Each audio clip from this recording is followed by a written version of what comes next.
Hello, Matt and everybody else. How are you? I'm going to try my best to answer all the questions you put to me on the site, and hopefully there'll be no interruptions from the phone or doorbells or anything like that. So let's get straight into it. I'm going to have to switch around between screens now to do the questions. So the first question is, which ancient leader would you most like to invite to dine with me, and why? I've been thinking about that. I suppose most people go for the big political guys. I kind of like the idea of maybe some kind of outlaw. So Robin Hood I would really like to meet. That's so weird.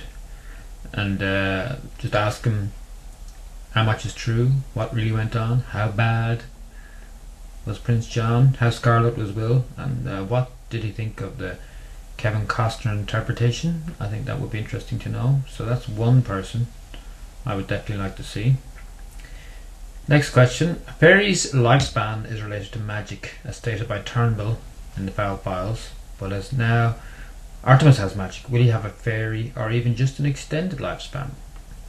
Well, that point is crucial for the next book, in that how long will Artemis hold on to his magic, and will it extend his lifespan? Personally, I don't think he's going to hold on to it long enough to extend his lifespan, but it would if he managed. And actually, that's something I might return to in future books. Maybe this will be the way to stop him getting older and keep the series going. It should be handy, wouldn't it? Nice little trick. Next one, Mr. Colfer. Respect. I like that. Will there be any more spin-off books after you have written The Time Paradox? Well, nothing immediately. I'm taking a fairy break, so there's going to be no fairies for a few years, but you know, hopefully you like my other stuff like Airman or whatever else I come up with. But eventually I would hope to do a few spin-off books, maybe give Holly a book or Mulch, but I don't really I'm not that organized, and that I really just find it hard to decide what's my next book going to be. And then after that, I definitely don't have the one after. I mean, I have loads of stories all hidden away and ready to go, but it's just, for me, it's always the problem to decide which one to go with next, because that's a career move. Your next book affects your career, and it's a year of your life to write it, so it's a big decision. Next one. Have you ever thought of giving up halfway through a book? During some of the stories I've tried to write, at a certain point I just run out of ideas. Have you ever had this, and how do you overcome it? Well, I have had that. Once I wrote 40,000 words of a story and then realised it just couldn't be finished to my satisfaction. So I avoid this by planning. I never start writing the story until I have a pretty decent plan, and that usually takes care of the problem, because you know what's going to happen in the end.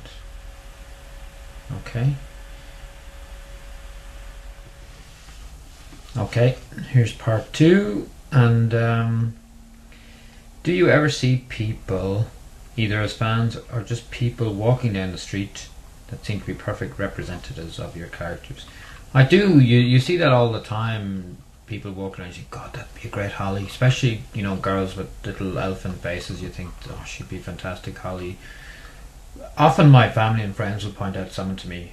Usually it's Mulch Diggums as the character that people recognise most in others. I don't know why that is. Sometimes the comedy characteristics, I mean, they're not generally bending over, letting fly with some wind or anything, so it's nothing like that, but it's just something about them makes people think they'd be a good windy dwarf, God knows what. Yeah, but it happens all the time. I'm really hoping next year when I go back, I'm hoping to go back to the Comic-Con in London, and hopefully I'd love to see some Artemis characters. That would be amazing. People dressed up as Artemis characters. What kind of roles will the twins play in the Time Paradox? Will they be a major part of the plot, or will they just be there? They play a decent part. They're I suppose they're more there for comic relief. So they come in at the beginning and they come back in at the end, but in the main body of the plot they're not there, no. They're just kind of in the background. few weeks ago we heard rumours about a BBC productions of Half Moon. Can you give us any more information? Not much, we just signed the contract, so as far as I know they want to make it into a TV series, but as for who's going to be in it and when it will be released, who knows. The whole movie and TV world is it's just I don't know, I won't say a nightmare, but it's so complicated and convoluted that I just don't get involved, because if I decide to get involved, I could spend my life doing script doctoring and all that kind of thing, and I don't have time. Finally, and an Artemis Fowl interview would not be complete without a hounding question about the movie. Is there any news? Not much really, guys. They're still working on the screenplay. They can't do anything at the moment now because the writers' strike. So we're going to have to wait until that's over, and then hopefully they'll get back to work on that. But I wouldn't hold my breath. Good news is the second graphic novel has just started, and that's looking fantastic. So if you enjoyed the first one, you'll love this one. I think the Arctic Incident is I think it's probably my favourite Artemis book. So I'm looking forward to seeing how that works out. I hope that's answered all your questions.